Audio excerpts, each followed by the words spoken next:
This video brought to you by our Patreons. Please consider supporting this channel and joining our Patreons at patreon.com/NovaWing24. Hi there folks, my name is NovaWing24 and welcome to the NovaWrap, your one-stop location for your simulation release news and goings on from the week that was.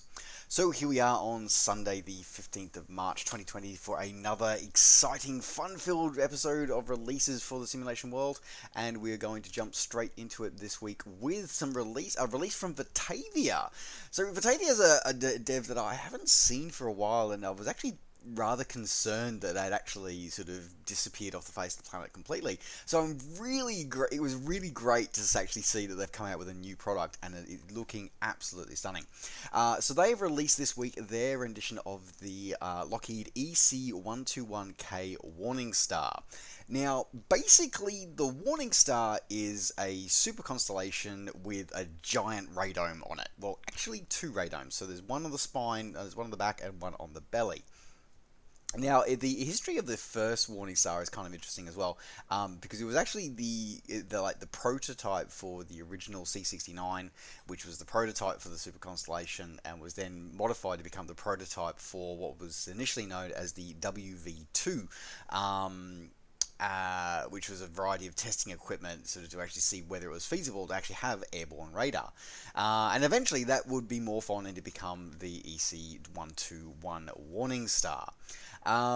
The aircraft, as I said, it's obviously, it was built based off the design of the Lockheed Super Constellation, so it's got those four beautiful big radial engines in it.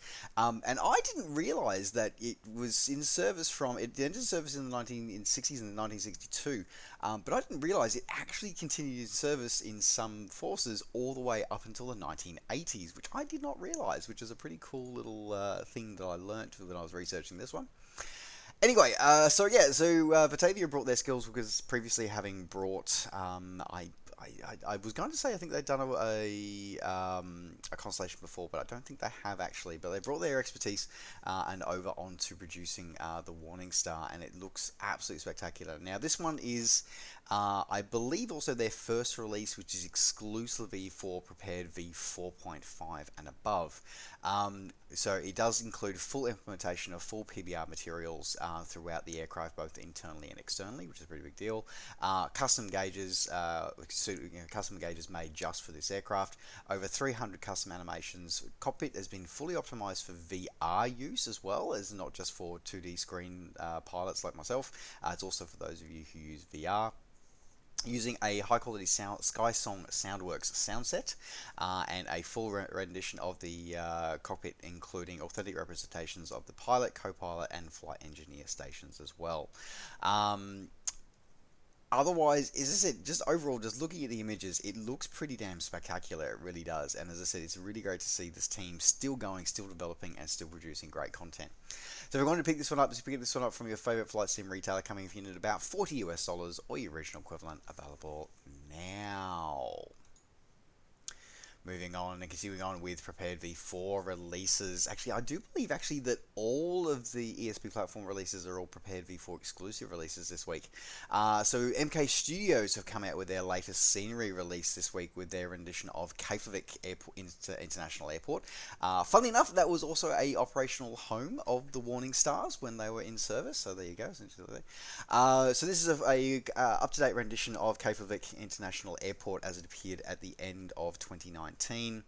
Includes the airport as well as the surrounding town as well, but includes both military and civilian sides of the airport. Designed to be fully compatible with Orbix's Iceland demo or OpenLC and vector services as well. Includes 50 cm per pixel satellite resolution for the approach area and the airport itself. Custom terrain mesh for the airport and the airport surroundings. Updated AFCAD, which makes it fully compatible with AI traffic add-ons. Over 10,000 accurately placed autogen buildings and vegetation for the surrounding areas as well. Was always good for those people who do visual flights at low altitude, low and slow. Includes also full PBR implementation, hence the version 4 exclusivity of this one. Full PBR implementation for taxiways, runways, airport buildings, and includes precipitation and snow effects as well. Basic interior model of the main terminal included as well. So and also makes the advantage of SODE content as well. So pretty cool, pretty awesome. I did hear a couple of mixed things from a couple of early the adopters of this that said they were having some issues with some of the airport buildings. I couldn't sort of track down anything official about that, but it was interesting to note a couple of user responses about that. But overall, everybody seems to be pretty happy who's already got it. So if you have it, let me know in the comments down below. Oh, sorry, actually, before I let that one go, I should actually say that that price tag also includes not just the Keflavik Airport as well. The guys sort of actually went pretty big on this one as well. They've actually included 2 additional airports as well. So they've included Akuri Airport, which is further to the eastern side of the sort of in the northeast of the island, which serves as a alternate for Keflavik. And then they've also included I'm gonna try and pronounce this. I'm certain I'm gonna get this wrong. So this is Isafjoro, which is near the town of Westfjords, in the northwestern part of Iceland. So on an island there as well. So both of those have very challenging approaches and have been modeled to accurate representations as they currently appear, along with custom buildings as well. So not in as much detail as Keflavik was, but still in plenty of detail and give you plenty of accuracy to give you some alternatives. So there you go. So pretty detailed package on this one, coming in, as I said, for $26 US, or your original equivalent, available now. Continuing on with prepared V4 exclusive releases, SimArc have come out with their latest release this week of their rendition of Islamabad International Airport for prepared V4.4 and above. This is a airport that was opened in 2018, replacing the closed Benzar Bhutto International Airport, and remains is the largest airport in Pakistan, both in terms of size and in terms of operational capabilities. This airport is laid out as appears at the end of 2019, includes full support for PBR textures on the ground polygon and major buildings, includes SODE controlled windsocks and PBR jetways, 2K textures throughout the airport as well, full support of dynamic lighting. It doesn't say whether it supports, whether it has custom satellite imagery or not, whether it's just custom imagery, but it includes all runway, taxiway layouts, including custom lighting effects as well, and full support of PBR weather effects, including rain effects, are all supported as well. So pretty cool, pretty awesome. That one's coming out available for $26 US, or your regional equivalent, available now. Continuing on with more scenery releases for Prepared V4.4 and above. This week we saw the release from Orbix of Dundee Airport, which I'll going to admit straight away I loved my time in Scotland many moons ago. And Dundee is sort of known as being the cultural capital of Scotland, and brings it's a very important domestic travel airport because of its close connections to a lot of the golf courses, including St Andrews, Gleneagles, and Carnoustie, I think is the other one. And has a very interesting approach. Like I've done the approach into here in The Sims many times over the years, and it's kind of interesting. But it is a fairly small airport though, so it primarily doesn't see a lot of jet traffic. Primarily sees a lot of turboprop traffic, including a regular Loganair daily service to London in a Saab 340. But it's also used by a lot. It's used a lot by the Royal Air Force as a training location. So a lot of cadets and a lot of ab initio pilots get their training using light aircraft through this airport. And so as such, the airspace around it can be quite busy. It also one of the few jet traffics some of the few jet traffic that it sees is from 32 or the Royal Squadron, giving it's close to many of Her Majesty the Queen's estates in Scotland. So yeah, kind of cool, and it's kind of cool that they've actually modelled the BA-146 that actually is part of 32 Squadron actually here at the stand. So that's really kind of cool. I like that. Nice touch. Anyway, either way, full highly detailed rendition of Dundee Airport as it appears, I believe, at the end of 2019. Full support for PBR modeling and texturing across all 3D buildings within the airport boundary. It's designed and optimized to work in with Orbix's True Earth GB North. No information on how it works or how well it works with the previous Orbix Scotland. Which I know Orbix has kind of dropped in favour of the True Earth thing. I kind of like the old Orbix Scotland, but yeah, anyway. Otherwise, if you want to pick this up from Orbix Direct, coming in about $21 US, or the original equivalent, available now.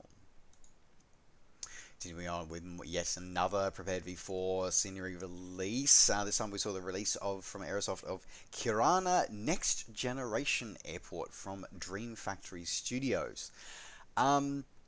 I'm not 100% sure what the next generation part is all about. I mean, I don't think we're on some form of journey to discover new worlds.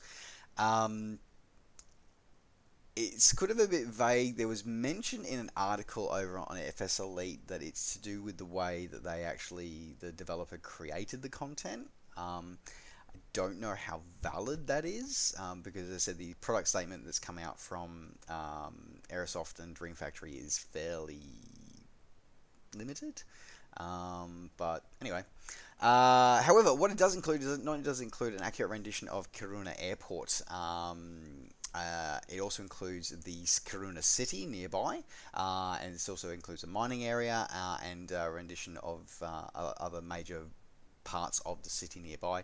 It also includes a landable helipad at the Karuna Hospital as well. So there's plenty in there of stuff for anybody who's wanting to do low and slow flying around the town, especially in the frantic palm trees. You've got some extra things to keep you going there as well. Otherwise, in terms of the airport itself, content includes full PBR texturing, full support for PBR weather and rain effects on the tarmac and runway. Includes the possibility to use, it has ice forming on the lakes during winter. It has multiple seasons, including snow appearing on the roofs and the ground during the winter months. This includes animated windmills for west of the city and a variety of custom points of interest, including the Karuna Church, City Hall, Scandic Hotel, and a range of custom autogen for the city as well. So this one's coming in about $24 US, or the original equivalent, available now from Aerosoft. And rounding out the Prepared V4 releases with a really good one to actually cross over into then X-Plane releases. Just Sim did a double release this week of their Gazipasa Alanya Airport, which services a very large, very sort of many provinces of Turkey. So this product is actually sort of came out of the blue. It was sort of announced at the start of the week that they were releasing it, and then suddenly by the end of the week they released it for both Prepared V4 and for X-Plane. So pretty standard feature for this one. Looks as the airport as it appears at the end of This one actually looks like it appears when it is maybe middle of 2019, start of 2019. Trying to read sort of between the lines of a lot of the media brief that came out about it. And it doesn't specifically say, but it looks like it's not. It looks like it's not exactly current, but yeah, near enough. Designed to be fully compatible with Orbix's FTX Global Base and Global Vector, OpenLC Europe, as well as optimized to be compatible with Pilot's FS Global 2018 Terrain Mesh. Includes full PBR materials for all 3D buildings, including high resolution ground textures, custom runway textures, custom high resolution building textures, variety of content as well. No mention of SODE content, which I think was always an issue with Just Sim anyway. Otherwise, the X-Plane 11 version looks, I don't know, maybe it's just the stills that have come out, but the X-Plane 11 version actually looks better. Which from these guys is interesting. So yeah, anyway. But the X-Plane 11 version includes custom textured runways, taxiways, runways, and apron, custom surroundings, airport lights, all 3D buildings supporting PBR materials, a variety of custom X-Plane 11 compatible with X-Plane 11 features. Don't exactly know what that means. It's kind of just thrown in there as a bit of a Not sure. High resolution ground and building textures throughout, night lighting effects for both, of course, includes realistic reflections on glass for the X-Plane version, as well as a custom terrain mesh for supporting the runway curvature. Now, in terms of pricing for this one, so you're looking at about $15 for either variant, whether you go for the Prepared V4 or the X-Plane version. No discounts for picking up both. So those are available now from SimMarket. So with that crossover into the X-Plane 11 world, a couple of other releases of scenery from the X-Plane 11 world this week. The first one was from the first one. We already had the first one. The second one was from Skyline Simulations with their release of their rendition of Long Beach Airport for X-Plane 11, which is the second busiest airport of the Los Angeles area in California. So it's a very it's a busy airport just because it is so close to, it's only 20 miles from LAX, so it picks up a lot of sort of secondary traffic from there. Primarily used a lot more for cargo services, but still operated from a lot of the more regional carriers, so American Airlines, Delta Connection. Hawaiian apparently is an airline that uses that, though I was pretty sure that Hawaiian flew directly into LAX. I didn't think they flew into this site, which is, yeah. Anyway, otherwise, as I said, a lot of cargo content coming through here. Now, this airport add-on is done as the airport appears at the start of 2020. It looks like, so including Ultra HD custom textures and full support of PBR materials and PBR textures on all 3D buildings within the airport boundary. Includes fully compatible with X-Plane X Traffic and a few other X-Plane add-ons. Includes animated marshals, animated radar, air conditioning fans and smoke from heaters as well. That's an incredible amount of detail, by the way. Not sure how that's going to go on frames, but anyway. Also includes, as I said, full PBR support on the ground textures as well. Custom 3D grass designed to blend with all the photos for the area and the region around it. Includes ultra high resolution custom ortho imagery for the airport and a slew of 3D custom static objects for the airport and the surrounding area. Includes accurate Long Beach area, including US photoreal imagery, US applied photo imagery, and OSM vector data as well. So kind of cool, kind of awesome, fully compatible, as I said before, with ground traffic and World Traffic 3 ready as well. So this one's available direct from Skyline Sims for about $23 or original equivalent, available now. And rounding out the X-Plane 11 releases this week, the Giavetsky Designs came out with their rendition of Krakow for X-Plane 11. Now, I think this is the first time they brought this. Has been on. This has been on ESP. It's been ESP for quite a while, and it's only now coming over to X-Plane 11. I'm pretty sure that's right.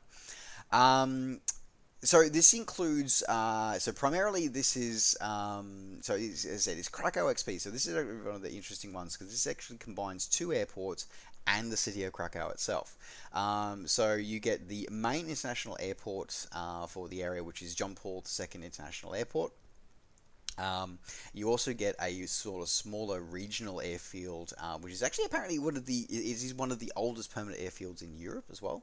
Though primarily it is now sort of more GA aircraft home and also home to the Polish Aviation Museum, and that's the Krakow Rakowice Airport. I'm certain I've got that last bit wrong.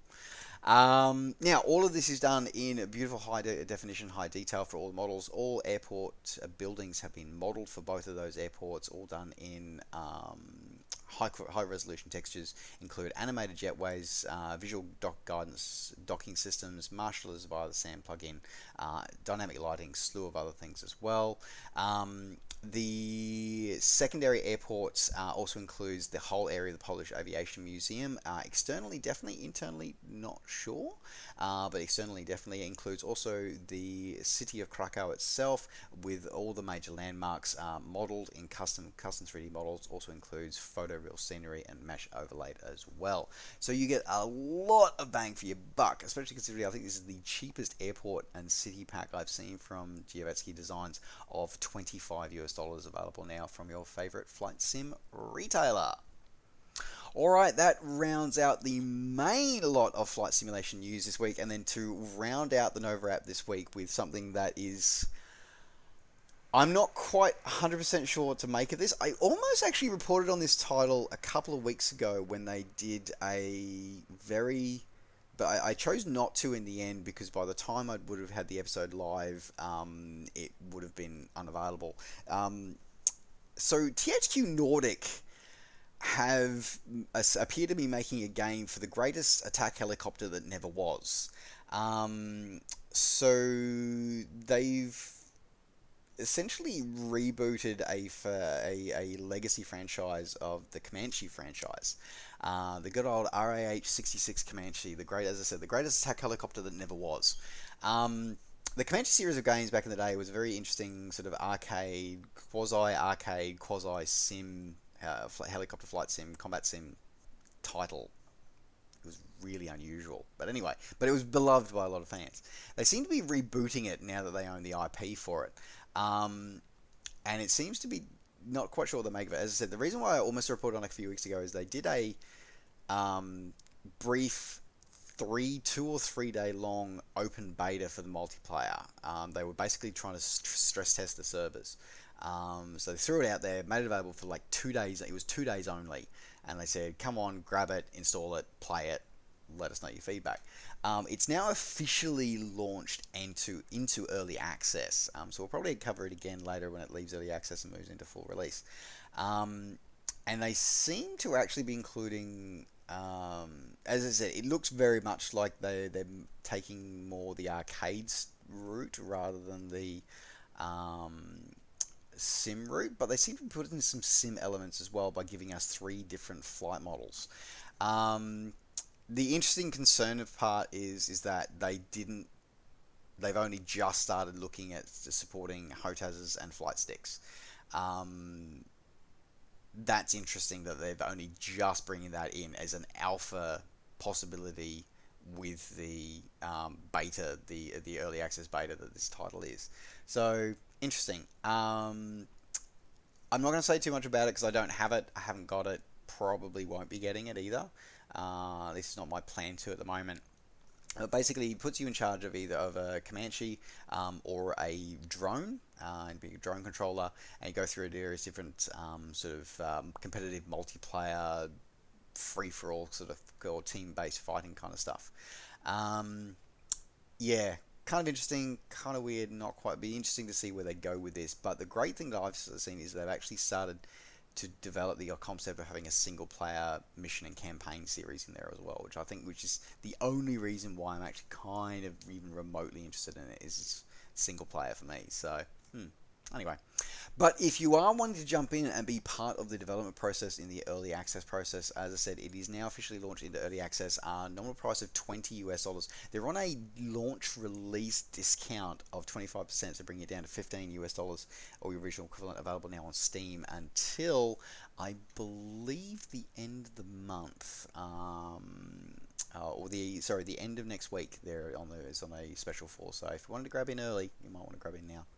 Either way, that is Comanche, available now on Steam. And with that, folks, that now does round out the NovaWrap for this week. Thank you very much for joining me. Don't forget, as always, to like the video and subscribe to the channel if you enjoy these videos and want to see more. And, of course, as always, you can catch up with me and all the things I'm up to between videos by finding me on Facebook and on Twitter. Just search NovaWing24. All right, folks, thanks very much for watching. Take care, safe skies to all, and we'll see you next time. Bye for now.